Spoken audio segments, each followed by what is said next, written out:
अस्सलामु अलैकुम वरहमतुल्लाह। वालेकुम अस्सलाम वरहमतुल्लाह। उम्मीद है कि आज की जो हमारी वीडियो है ये एक मालूमाती भी होगी और बेहतरीन तजिया पर मबनी होगी। इंशाल्लाह तो जिस तरह पहले हाँ जी फ़ायदे से खाली जी, नहीं होती। हमारी कोशिश होती है कि कोई गलत चीज़ कोट ना हो, सिर्फ व्यूज़ की और उसकी बात ना की जाए कि हमने व्यूज़ लेने हैं या बहरहाल आज हमारे पास जो गुफ्तगू करने के लिए चीज़ मौजूद है, जो इशू मौजूद है, जो टॉपिक है वो है पाकिस्तान के जो एक अहम मुआहदा हुआ है एक बहुत बड़े कंट्री के साथ, एक आलमी ताकत जी के जी। साथ। और दूसरी हाँ जी, चीज़ है जो तो पाकिस्तान के अंदर कुछ चीज़ें ट्रेंड बन जाती हैं हाँ और जी। उनका हकीकत से कोई ताल्लुक़ नहीं होता।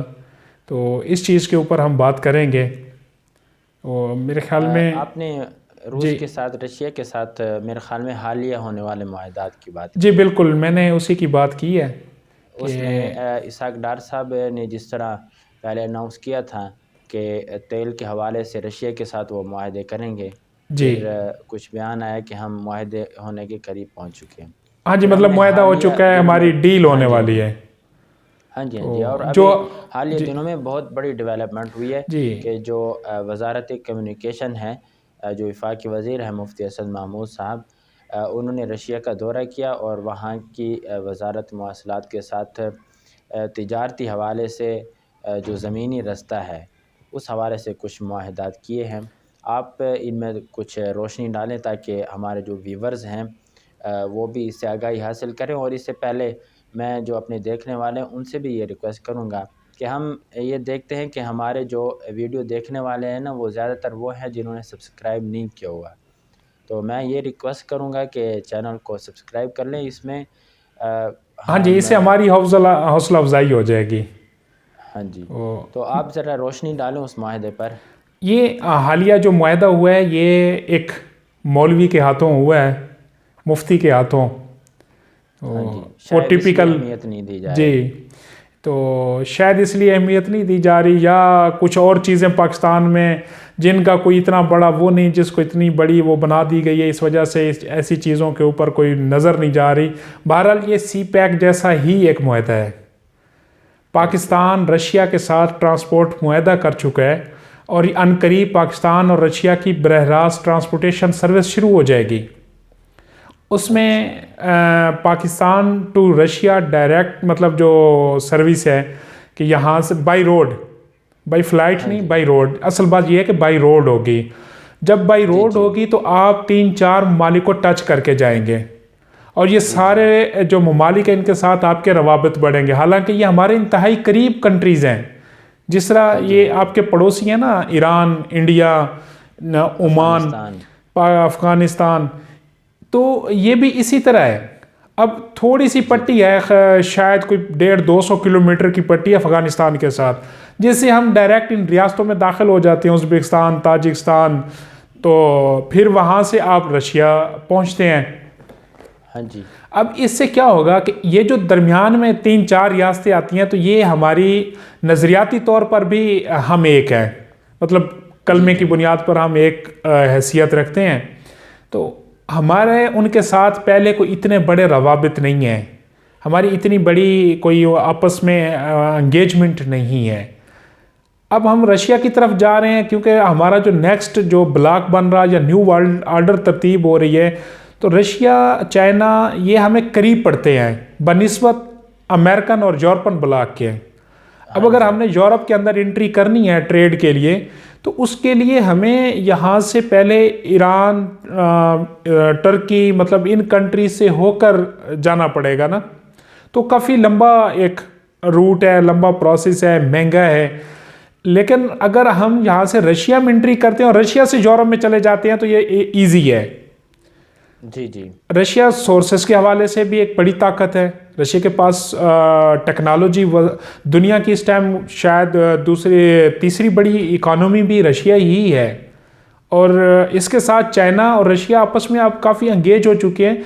तो चाइना की एंगेजमेंट हमारी रशिया के साथ एंगेजमेंट वजह बन रही है।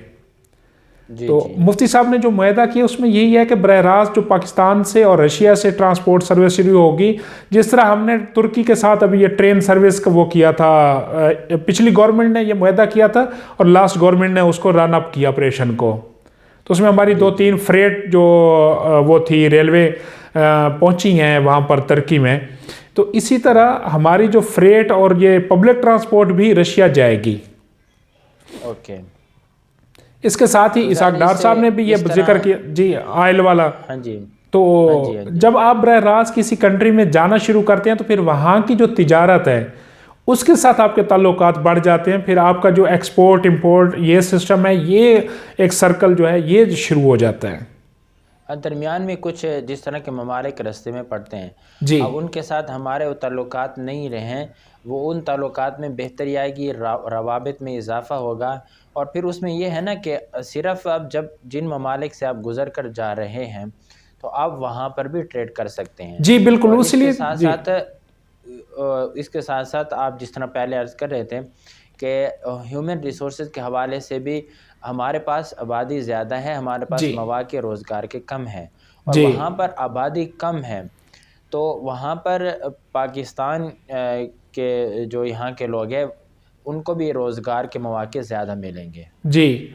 अब पाकिस्तान की अगर देखा जाए ना तो वेदर कंडीशंस वो गर्म है पाकिस्तान, हाँ मतलब जी वैसे तो अल्हम्दुलिल्लाह इसके अंदर 4 मौसम आते हैं, लेकिन बनिस्बत उसके पाकिस्तान एक गर्म मुल्क है। 12 मौसम ये 4 12 वाले तो खैर वो शायद किसी और दुनिया वाले हैं, उनकी खुराकें कुछ इस तरह की हैं कि उनको 12 मौसम महसूस होते हैं। हम लोग तो 4 मौसम वाले हैं, हम तो 4 के जिक्र करेंगे। अगर हम 12 का जिक्र करने वाले हों तो फिर हमारे और उनके दरमियान फ़र्क नहीं रहेगा। तो अब हम गुलाम होते हैं। हाँ जी, अगर हम नहीं, हम 12 अपने 8 मौसम छोड़ रहे हैं ना, हम अभी गुलामी में रहना चाहते हैं 4 मौसम के साथ। वह आज़ाद लोगों के 12 मौसम हैं। हाँ जी हाँ जी। तो बहरहाल पता नहीं वो दिमाग से अकल से आज़ाद है जो भी। तो अभी जो ये रियासतों का जिक्र हो रहा है, ये मुस्लिम कंट्रीज़ हैं, तो उनके साथ आपकी कल्चरल कुछ चीज़ें चेंज होंगी। जी जी। आप वहाँ पर देखें, जब जिस मुल्क के अंदर आप रह रहे होते हैं ना, तो आप उसकी आबो हवा के मुताबिक वो बना रहे होते हैं ना प्रोडक्ट्स।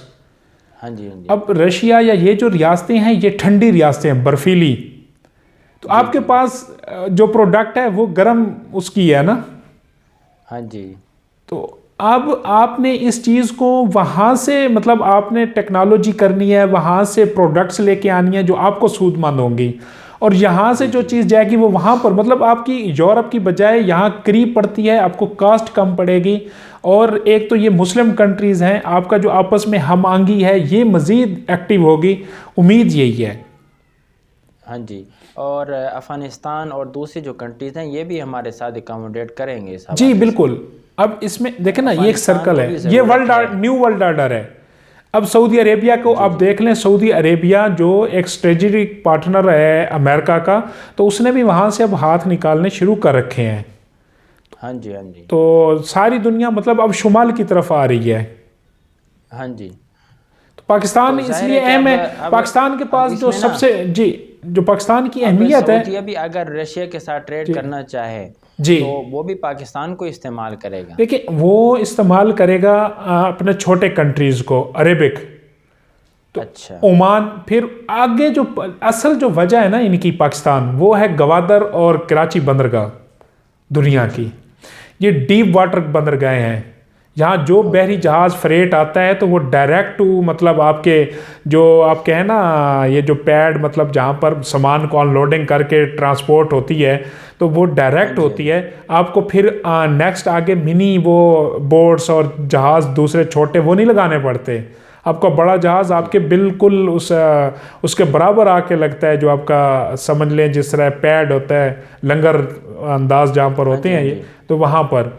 तो ये पाकिस्तान जो है इस वजह से बड़ी अहमियत, और पूरा साल चलती है ये बंदरगाह। हाँ जी, इसके अंदर फिर गर्म पानियों की है। दूसरा पाकिस्तान के जो समुद्र है, जो पाकिस्तान का एरिया है, इसके अंदर तूफ़ानों की रेशो बहुत कम है, मतलब लॉसेस का खौफ इतना नहीं है जितना बाकी ममालिक में है। हाँ जी। इसलिए ये कंट्रीज पाकिस्तान को फोकस रखते हैं। इससे जितनी बहरी उसके साथ आपकी ट्रेड हो सकती है वो अभी तक आप बाई एयर या बाई ट्रांसपोर्ट नहीं कर सकते। हम देख रहे हैं कि ये इतना अहम जो काम हुआ है जी, इसको अहमियत नहीं दी जा रही। अब हमारे यहाँ छोटे छोटे जो सियासी इश्यूज होते हैं जिनकी नॉन इश्यूज को इशू बना के, नॉन इश्यूज की वजह से जो असल इश्यूज होते हैं हम उनको बैक फुट पे डाल देते हैं। ये अभी एक नॉन इशू है, आप देखें वो बनी हुई है बात सो जी के कुछ दोबारा से थपेड़ों की बाज़गश्त है। ये पहले अप्रैल में हुई थी, अब वो दोबारा नवंबर में हम सुन रहे हैं कि किसी इदारे ने सिविलियन वज़ीर आज़म को जी थप्पड़ लगाया। पिछली दफ़ा भी यही था, अप्रैल में जब हुकूमत चेंज हुई थी तो जी थप्पड़ मारे गए। अब फिर हुई है जी, अब फिर वज़ीर आज़म, देखें वज़ीर आज़म है या कोई कच्ची पक्की क्लास का कोई बच्चा है। और 2022 में जब अब पूरी दुनिया ग्लोबल विलेज बन चुकी है, रिसोर्सेज आ चुके हैं, रिकॉर्डिंग्स होती हैं, तो ये पॉसिबल है आपके सामने। चाहे वो अप्रैल का महीना था या जो अब का महीना है, तो ये सिर्फ एक पब्लिक स्टंट है। लोगों ने अपने व्यूज़ इकट्ठे करने के लिए ये चीज़ें थंबनेल कर रखी हैं और हम पाकिस्तानी हैं कि बस पीछे लगे हुए हैं इस चीज़ के। हाँ जी, हम माजी में देखें ना, माजी बईद में तो इस तरह के वाक़यात होते रहे हैं कि चप कलश होती गई या धमकियाँ वगैरह, इस तरह के मामला तो होते रहे हैं। माँ बहन की गालियों तक की नौबत आई है वज़ीर आज़म हाउस में। हाँ जी, कोई शक नहीं है, लेकिन इस वक्त तो इस तरह के मामलात नहीं हैं।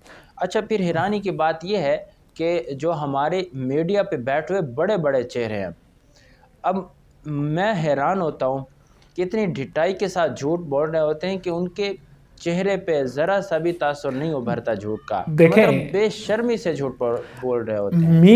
मीडिया ने ये फ़र्ज़ कर लिया है कि हर रोज़ हमने कोई नई बात करनी है। अब पिछले एक हफ्ते ना, पहले तो रेटिंग चलती थी, अब यूट्यूब के व्यूज़ लेके इससे अगलों ने बड़े बड़े बंगले तामीर कर लिए हैं। बंगले हैं, V8 हैं, बहुत। देखें ना, अब देखें इन्होंने एक हफ्ता शोज़ किए कि फ़लाँ अपॉइंटमेंट है, फ़लाँ आ रहा है, फ़लाँ नहीं आ रहा, ये इस वजह से नहीं आ रहा, ये फ़लाँ वजह से आ रहा, सारा कुछ करते रहे।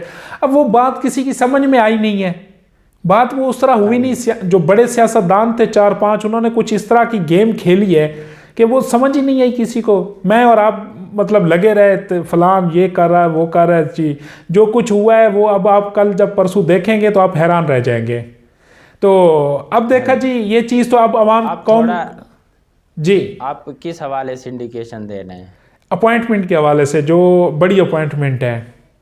अच्छा जी, उसमें तो अच्छा फिर ये है ना कि मेरे ख्याल में जब से अपॉइंटमेंट के हवाले से ये मशहूर हुआ है, बाज़ाब्ता भी कोई हाँ जी नहीं हुआ, लेकिन जो लॉन्ग मार्च इस हवाले से किया जा रहा था वो भी खामोश हो गया। वो उसकी वजह यही थी ना। देखें, हाँ जी, जैसे अब मुझे कोई सुनता है, कोई आपको सुनता है, कोई थर्ड पार्टी को सुनता है।